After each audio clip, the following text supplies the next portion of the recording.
Bom, pessoal, agora a gente está no segundo vídeo. O primeiro vídeo eu fiz com um paciente de Covid em fase inicial, com uma complacência boa. E agora a gente vai pegar um Covid mais raiz aí, um mais tardio, um SARA clássica, né, com uma relação PF um pouquinho pior, ou seja, uma SARA grave.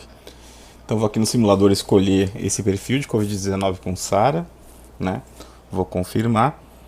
Eu estou com a tabela para vocês aí na tela. E essa paciente é uma paciente feminina. Ela tem 55 anos, tem 1,63 m de altura e tem 80 quilos. O peso ideal dela para a altura é 66 quilos, pelo cálculo da fórmula de Devine, né? Que é o peso predito. Mas a gente olha a tabela que é bem mais fácil. Então a tabelinha do HC, eu vou olhar lá a tabelinha de volume corrente de acordo com a altura. E ela tem uma altura de 1,63 e é mulher. Então pela tabela aqui do HC, 1,60 mulher, 330 ml de volume corrente. Então vamos começar com 330 ml de volume corrente para ela. Frequência respiratória inicial, sempre VCV, né? Esqueci de falar. VCV, 330 ml de volume corrente. Frequência inicial 25, que é o que eles recomendam sempre, né? O fluxo vai ser entre 30 a 60 litros por minuto. Vamos colocar 40 litros por minuto. Onda de fluxo eu vou manter quadrada para a gente poder fazer os cálculos de mecânica, né? Para pressão de platô e tal. Então aqui você viu que gerou um tempo de respiratório de 0,5 com esse fluxo, com esse volume. Mas eu vou deixar novamente uma pausa de 0,2 para poder ficar vendo a pressão de platô em tempo real, né? Então aqui tem uma pausa de 0,2 com um tempo expiratório de 0,5. Então o tempo expiratório total na verdade vai ser 0,7. O ajuste inicial de PIP pela tabela sempre 10 e FO2 sempre 60. Esse é sempre o começo, de acordo com a tabela, é a posição inicial da tabela. Ajustei sensibilidade a fluxo, 2 litros por minuto. Vamos confirmar. O simulador está em pausa, né? Então vamos lá ver como é que vai ficar esse paciente. Então vamos lá para as curvas. Curva de volume, curva de fluxo, curva de volume tempo, curva de fluxo tempo, curva de pressão tempo. Sempre vou olhar a curva de pressão tempo e eu preciso fazer o cálculo mecânica, né? Vamos dar uma olhadinha aqui. Vou dar uma pausa aqui.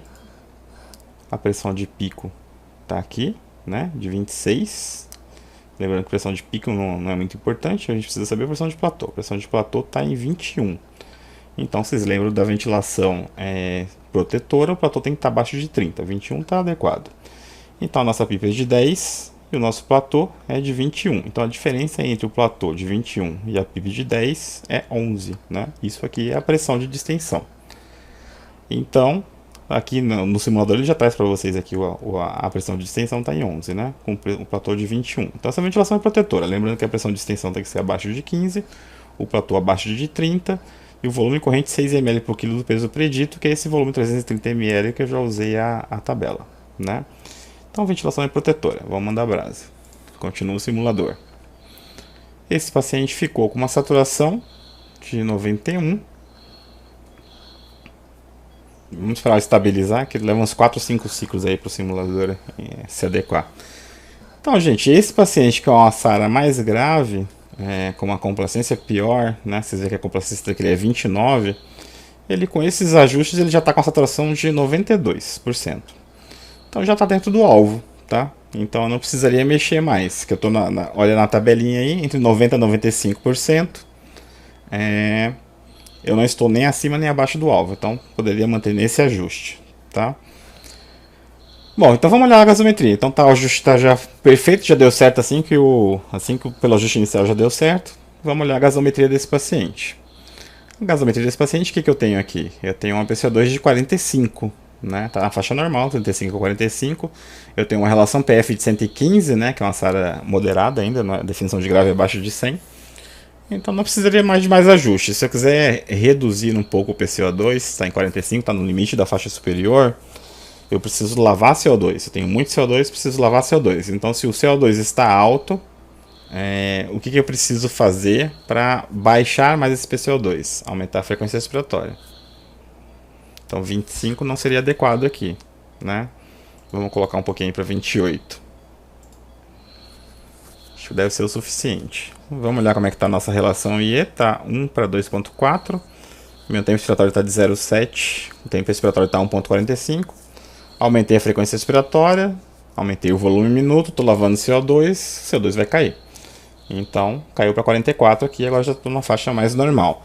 Toda vez que você aumentar a frequência respiratória, gente, observa na curva de fluxo se o fluxo de ar que entrou, esse aqui é o fluxo de ar que entrou dentro do pulmão, se ele saiu. Então aqui é o fluxo de ar que está saindo do pulmão, né? E você vê que ele vai chegar a zero aqui, ou seja, que neste momento o pulmão esvaziou.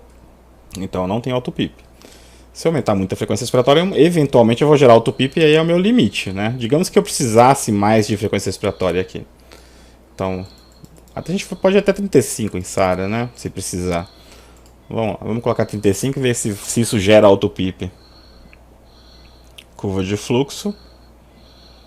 Continua zerando, né? Ainda não tem autopip mesmo com uma frequência de 35. Só que provavelmente agora eu tô com o volume minuto bem alto. O PCO2 deve cair bastante, né? Olha lá, tá caindo para 39, 38. Ainda tô numa faixa normal, né? Mas não precisaria desse ajuste todo.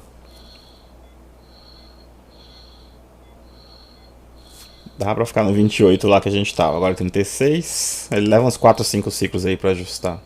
35, vamos ver se vai cair abaixo do normal, porque eu tô fazendo volume minuto muito alto. Aqui tá o volume minuto, né? 330 ml vezes 35. Então isso aí tá dando 11 litros, né? 10,7 aqui, 11 litros por minuto. Lembrando que eu falei pra vocês que o normal da ventilação mecânica é 6 a 8, né? 11 tá lavando demais, tá vendo? O PCO2 caiu demais.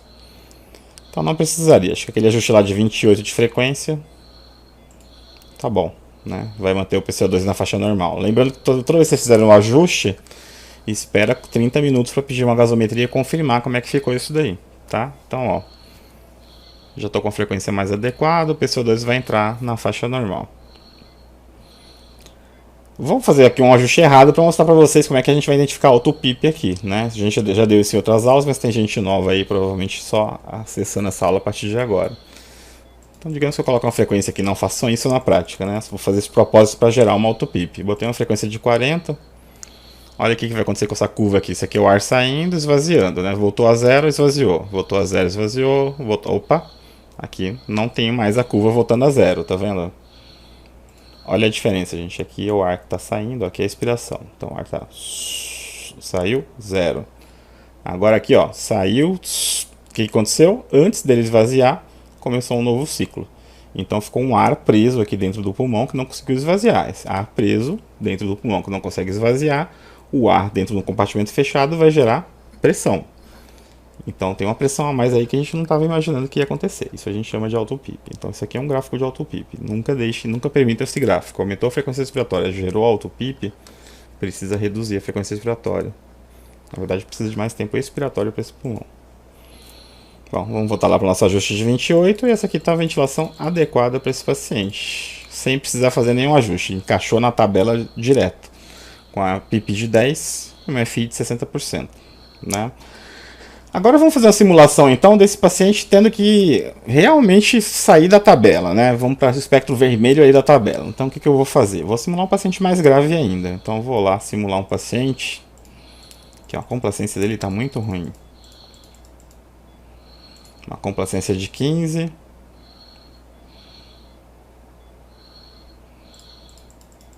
E com um grau de shunt maior. Vamos ver o que vai acontecer com esse paciente agora. Vocês estão vendo que os gráficos mudaram, né? O paciente piorou. Ele está evoluindo agora com uma SARA mais grave. Então aqui eu já tenho uma relação PF de 80, né? Aqui eu já tenho um paciente que ainda não está otimizado. Então não dá para pensar em medidas de resgate sem a PIP otimizada. Vamos otimizar essa PIP se ele mantiver uma relação PF de SARA grave. Aí eu vou pensar em outras medidas, como por exemplo, bloqueio neuromuscular e a posição prona, né? Então vamos lá titular, vamos olhar a tabela. A gente está com um FI de 60%, uma PIP de 10, o paciente está saturando 83%. Olha lá na tabelinha, para que lado de tabela a gente vai? A gente vai agora para o lado direito da tabela, porque ele está com a saturação abaixo do alvo. Abaixo do alvo andar para a direita. Então o próximo passo, FI 70%, mantendo o PIP de 10. Vamos lá, FI de 70%, Mantendo o PIP de 10, saturação tá 82% no momento.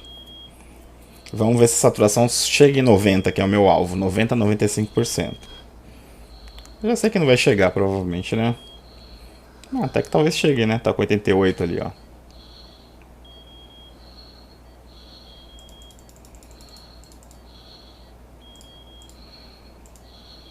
Bom, não chegou nos 90 que eu queria, né? Então vamos lá. Eu tô ajustando o shunt aqui, gente. Imagina que tava aí em 88, né? Bom, então qual que é o próximo passo? Tabela à direita. Eu já botei 70% de FI, tô com PIP de 10. Agora eu subo a PIP para 11 pela tabela, mantendo a FI de 70%. Continuou a saturação bem longe lá dos 90%, né? Então, próximo passo, FI 80%. Pela tabela tá indo à direita, né? FI 80% com PIP de 11. Saturação 75%. Não adiantou, né? Esse paciente está bem grave ainda, com uma complacência muito baixa. Então vamos subir agora eu estou entrando na faixa vermelha da tabela. Entrei na faixa vermelha da tabela, eu já começo a pensar que talvez eu vou precisar de mini titulação de PIP, de recrutamento, de prona, de bloqueio neuromuscular. Então nessa hora você já tem que começar a pensar nessas coisas. Mas vamos continuar seguindo a tabela, né? Agora eu tenho, tô com a PIP de 11, com a FI de 80%. O próximo passo da tabela é subir a PIP para 12. Subir para 12 a PIP. E o paciente vai continuar saturando abaixo de 90, que é o meu alvo. Então, vou o próximo passo da tabela, subir a FI para 90%. Isso eu estou fazendo rápido para não ficar muito prolongado na aula, né, gente? Mas cada etapa dessa é 1 minuto, tá? Você espera 1 minuto para o pulmão acomodar. Então, estou com a FI de 90%, uma PIP de 12. O próximo passo da tabela, já na faixa vermelha, é passar para 13. Passei para 13, com FI de 90%, continua a saturação abaixo de 90, né? Próximo passo, 14. 14 de PIP, com 100% de FiO2. Vamos ver se agora chega dos 90%, né? Talvez chegue. Estamos com 87% de saturação, opa, vai chegar, né? Então tá com 90%. Então aqui pela tabelinha, gente, a gente conseguiu resolver esse paciente aqui com 14 de PIP com FI de 100%. Só que neste caso aqui, isso não é o suficiente, dá para melhorar isso daqui, porque você vê que a relação PF desse paciente ficou em 59. Talvez esse pulmão se beneficie de mais PIP, ele seja recrutável, ele vai melhorar a relação PF e vai melhorar a oxigenação mais ainda. Só como que a gente vai saber isso? Porque existe pulmão de SARA recrutável, existe pulmão de SARA não recrutável. Se for recrutável, vai se beneficiar de PIP. Se não for recrutável, a PIP só vai trazer malefício, instabilidade hemodinâmica, lesão pulmonar, né? Enfim, esse paciente talvez precise de mais alguma coisa. Ele precisa, por quê? Porque a gente ajustou a oxigenação dele, só que essa ventilação que eu estou fazendo no momento é protetora? Vamos dar uma olhada se ela é protetora? Porque eu tinha olhado no começo, né? Agora eu não olhei. Toda vez que você fizer o ajuste, dá uma olhada de novo na mecânica. Então vamos lá nas curvas de ventilação mecânica. Eu tenho aqui a curva de volume, a curva de fluxo, estou vendo que está esvaziando o pulmão rapidamente, inclusive. Então esse paciente não tem alto PIP. E aqui eu tenho a curva de pressão. Vamos dar uma pausa aqui e ver quanto está essa pressão de pico. A pressão de pico está 40, 41 ali do lado, né? 41. E a pressão de platô está em 35. Pode pressão de platô de 35, gente? Não, o limite da pressão de platô é 30, né? Então essa ventilação não é protetora.